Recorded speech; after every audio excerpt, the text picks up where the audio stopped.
Today, we are watching a wannabe daily dose of wisdom do some clickbait tricks in a video called I Tried to Convince One Atheist That God Exists. Now, let's watch this video and find out who the one atheist is, but I bet you can guess if you think really hard for just a second. As an atheist, do you question God all the time? And if you won't be honest with me, at least your algorithm will be, because this is the video for you. So Okay, so there's the hook. I have a few things to say already. 6 seconds in, first pause. Hopefully, I don't do this too much, but I have a few things to say. First thing is, what was that sound at the beginning that's like, dun, like trying to be dramatic?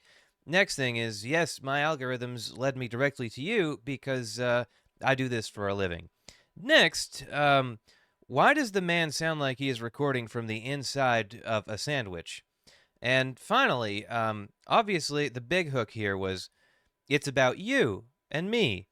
It turns out that the atheist was all the friends we made along the way.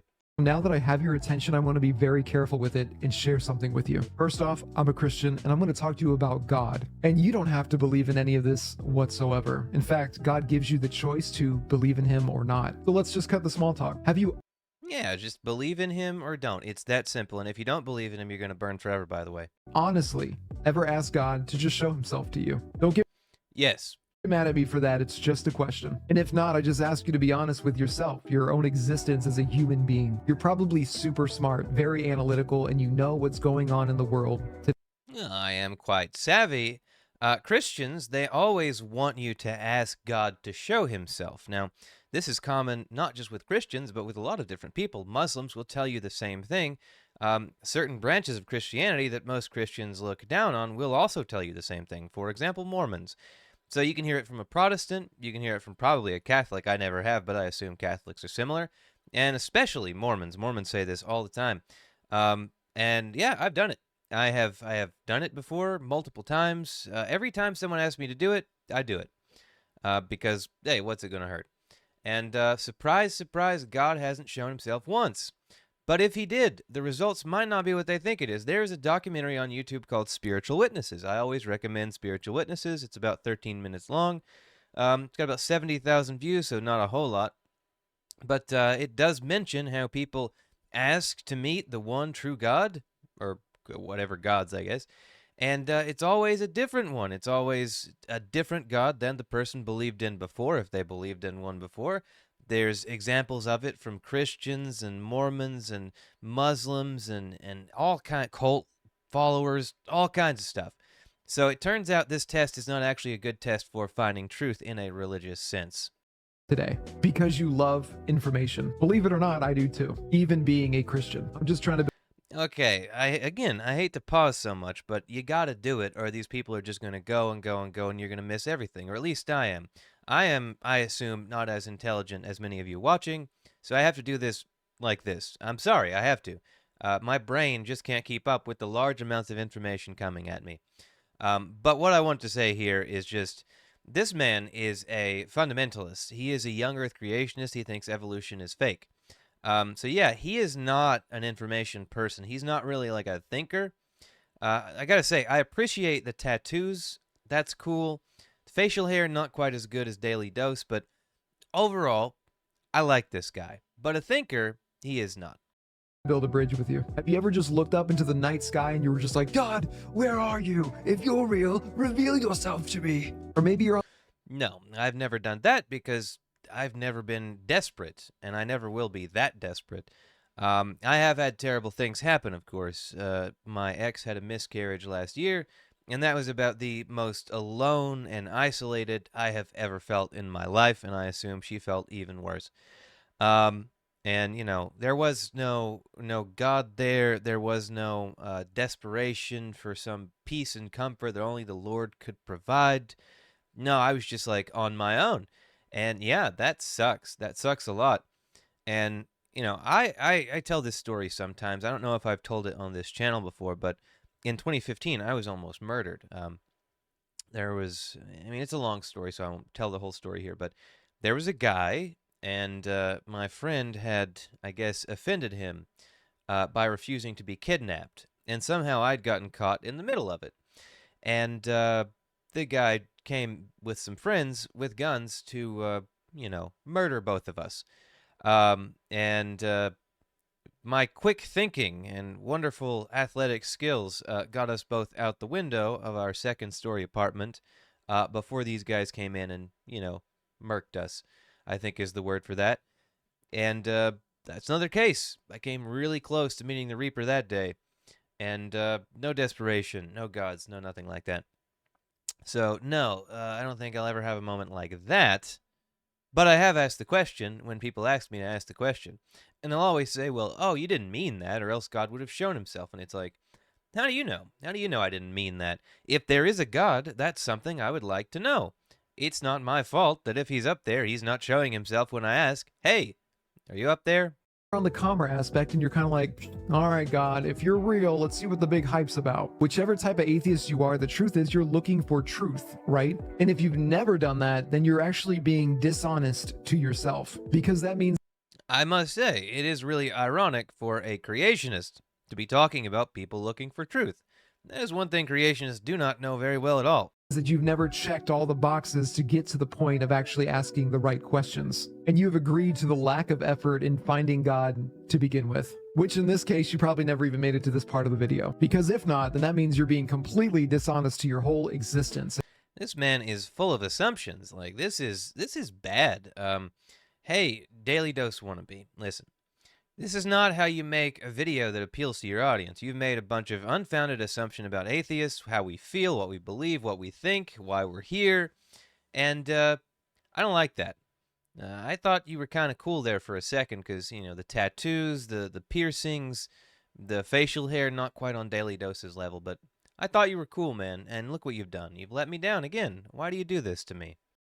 And that wouldn't really be fair to, well, anybody, especially you. What I'm trying to say is, you should try. Otherwise, you'll never know. Then you would want to put yourself in the position to ask these questions. And I think one thing these people forget is that many of you watching this video right now are going to have been Christians at some point.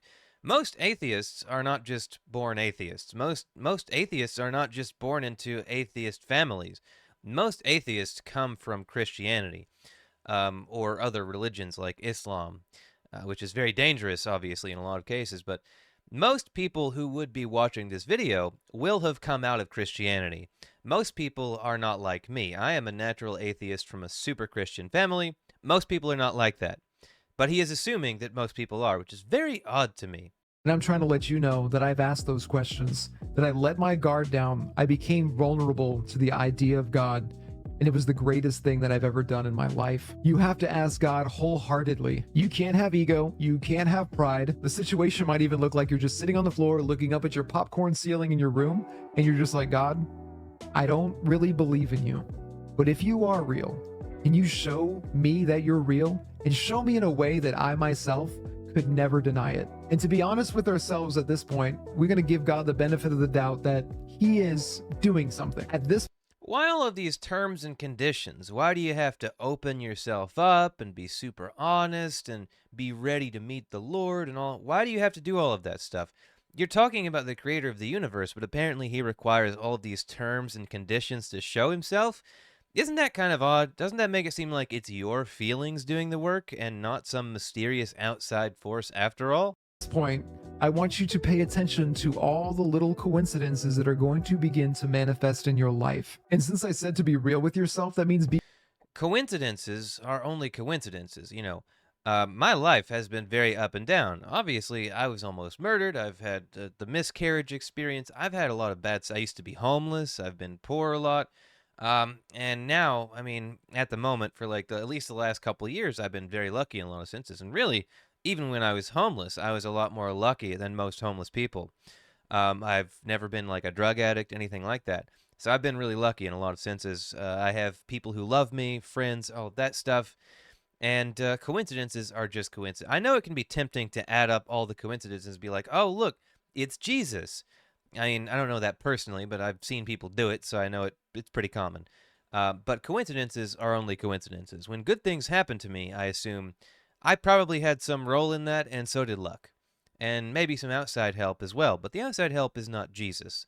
The outside help is real people. People like my friend Justin, who is a great dude and has helped out I'd say maybe not enormously with the YouTube stuff, but enough. Like the guy's giving good advice and stuff. So shout out to Justin, fantastic. Now, what I'm saying here is just this. Yes, you can add up the coincidences and decide that's God, but that's an arbitrary choice you yourself are making. So again, it does seem like all of this is about you, not about any outside force. Coincidences adding up doesn't mean anything.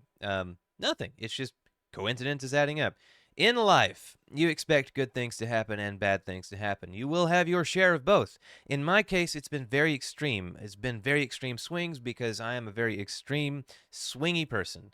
Very impulsive, probably not exactly sane, quite autistic, really fond of alcohol. So yeah, swings all over between the different extremes. Most people don't have extremes like that. If you do, you're probably a lot like me in at least a few of those senses. Um, so you can't read too much into this shit. A lot of it has to do with you. A lot of it has to do with the luck of the draw. And so a lot of it has to do with outside forces, including family, friends, society. But yeah, coincidences are just coincidences. I'm sorry that rant took so long. That was a long one, wasn't it? Be real as in like you know the issues that you have. So let's say you're addicted to pornography. Ask God to help you get out of that addiction. Let's say you That sounds like an awesome addiction to have, though. Let's be honest. Now I know that there are real addicts of like that stuff, who just like they are obsessed, and that is bad. But I mean, like most people who think they're addicted to that are not addicted to that. They just have Christian guilt, like guilt from Christian families and stuff. So, you cuss too much. Ask God to help you to stop cussing. Ask why the fuck would I do that? I like cursing. That's cool. It makes you cool to say bad words. What why do Christians need everything to be so lame? Why do you have to be a super lame person to be a Christian? I think that's the biggest problem right there. Nietzsche's negation of life applies across the board to Christianity. You have to give up everything remotely fun or cool or interesting about yourself. Only when you've done that can you be one of Jesus' own. God to break yourself down to a point that you will see him more and more in your day-to-day life. And once Why would I want to do that? Why would I want to be broken down? I mean, again, when you break down, very emotional, very vulnerable. This guy is like trying to prove God, but the main thing he's proving is um, he did all of this. He's the one responsible for him becoming a Christian. That it's not actually God. That it's not actually Jesus. He is like countering his own point here. If his point is, look at all these things that resulted in Jesus.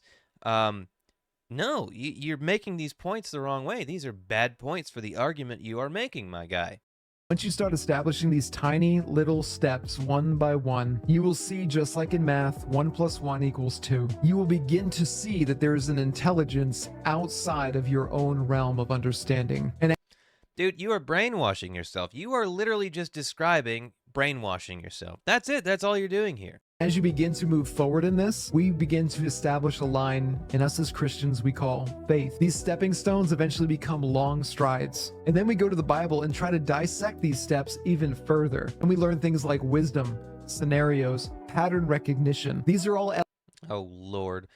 Wisdom is not something you're likely to find much of in the Bible. The Bible is full of anti-wisdom, pattern recognition, whatever, these people love their patterns. No doubt this guy is also a conspirator. If he believes that all of science is fake because reasons, surely he's into like every other conspiracy under the sun too. He's probably anti-vaccine. He probably thinks the cabal is behind that terrible hiccup I just had on camera, which is not good. He probably thinks any number of things. Now, I know these are maybe unfair assumptions, but I notice conspiracy theorists like to act like they have the best pattern recognition abilities around. And it's like, no, the problem is your pattern recognition has gone off the rails. You are misleading yourself by noticing patterns that just aren't there. Think about the face on Mars. There is no face on Mars. It's just pareidolia. Pareidolia is when you see things in things, like you're looking at trees and you see a face. You know those image generators we have now, those AI image generators where like it looks like a basically normal image, but then you squint and like there's actually like another image in it. That's pretty much a good example of what pareidolia is. Now, in that case, there is actually data and information being represented. But I think, like, as just a basic illustration of the idea of pareidolia, now, if it's just like a normal image of like a village, for example, and you're looking at this normal image of the village and you see a face all over the image that nobody put there, pareidolia. If there's the same image plus AI over it, not pareidolia. People like this have hardcore pareidolia going on, and they think they're just fucking super geniuses, man. Elements that are sprinkled in the Bible through parables and stories. And once you get really good at picking these things out, you can start living your life by these things. And because they're Really? How many gay people have you stoned lately? How many adulterous women have you stoned lately? Because if the number is 0, are you really living it? honest and true, there's no deceit or lies behind them, it creates an accelerated path for you to begin living a better life. And if you get this far along, you're already there. You want all the truth because now you're addicted to it. Now you want to share this. And that's what it's about, everybody. Addiction. Now, this guy here, this guy looks like maybe he was in some bands. You know, maybe he was in like some punk bands, hardcore bands. Maybe he just hung out at shows, but he does look like the kind of guy who would have been in some bands. And I'm not saying this about this specific guy, but I have a cousin. I have lots of cousins. I have a cousin. I have a cousin who has a very similar aesthetic to this.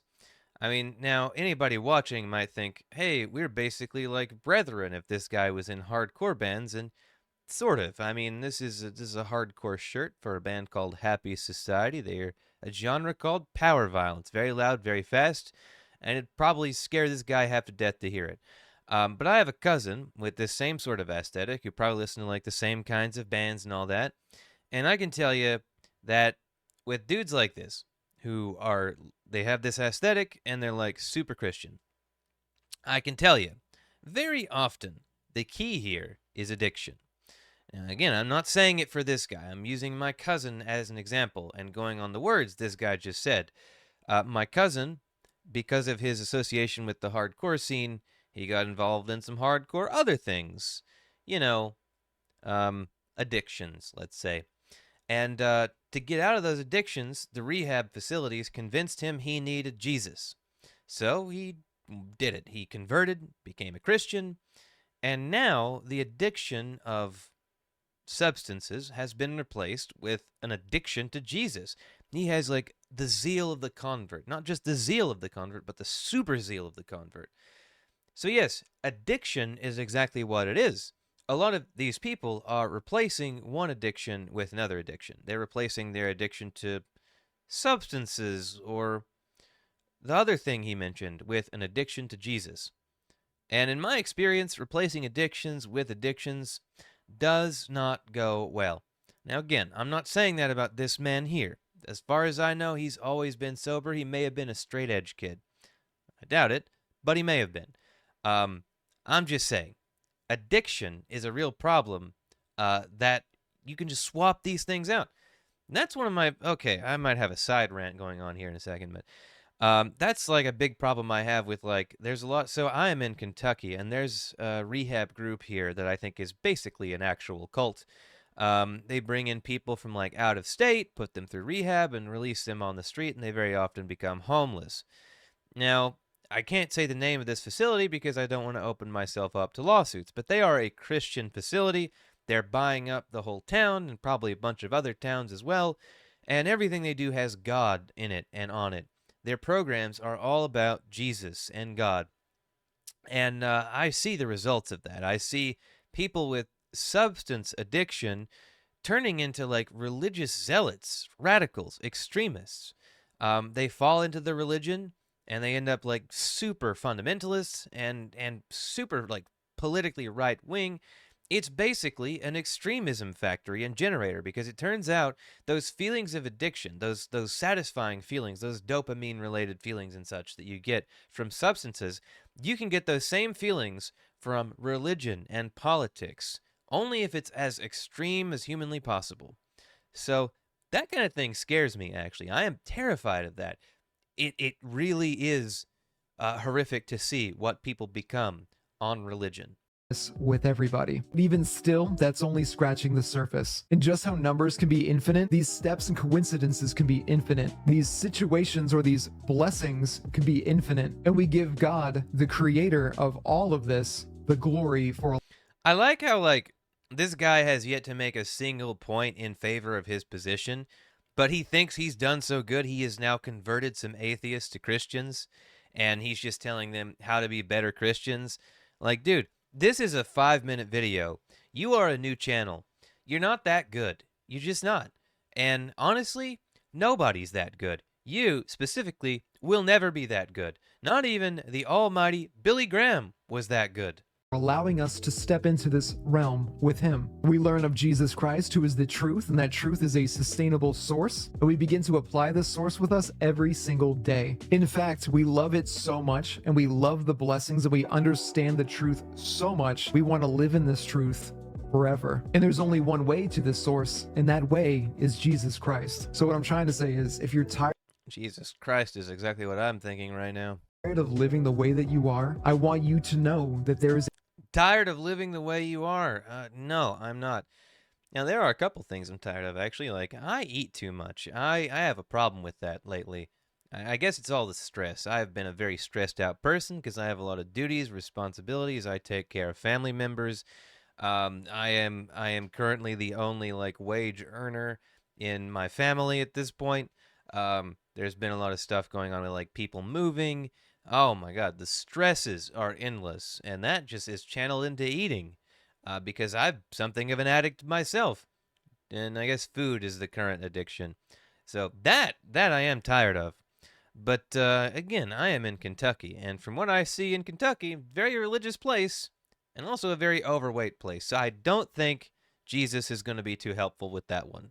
another path to live by. And if you thought that living a life without God was great, wait until you cleanse yourself of all of these things that were holding you back from a truth that is greater and more divine than you have ever known. And I'm just going to Just wait, you atheists out there. Just wait until you're high on religion instead of, life or whatever. Just wait until you experience the wonders of being addicted to religion, which is itself like a drug. Just wait, you atheists. You're about to experience something you've never felt before, which is a complete radicalization into being a far-right fascist. It's going to be a good time, right? say this just so you don't think I'm crazy. I've been a barber for 15 years. I'm 34 years old. I just paid off my car. I do social media full time. I have a wonderful child and a beautiful wife. I grew up poor, but now my life has enough where I can help other people. And I just want to be transparent with you. This video is only for your benefit. There's no We have a lot in common, actually. That's kind of surprising. We have a whole lot in common. I'm about to be 34. I have a wonderful wife. I'm employed by social media. I just make money doing videos, and I've got Facebook stuff going on. So we have a lot in common. I don't have kids, thankfully. We have a lot in common. Surprising, isn't it? Surprising that as an atheist, I can be living basically the same life as this Christian who thinks he is super blessed. Isn't that odd and interesting? Just very curious. And also, I think one thing I probably have on him nowadays, I go to lots of punk shows. So that's all we have of our punk friend Saul Sanctified, and it didn't work. It didn't work at all. He didn't convince one atheist that God exists, and probably actually convinced some Christians that God doesn't exist. So thanks for that, Saul Sanctified. I made that name up. I hope you like it. It's like a play on like Sid Vicious from like the Sex Pistols. Anyway, thanks for coming. Thanks for being here, and I hope you have a great one.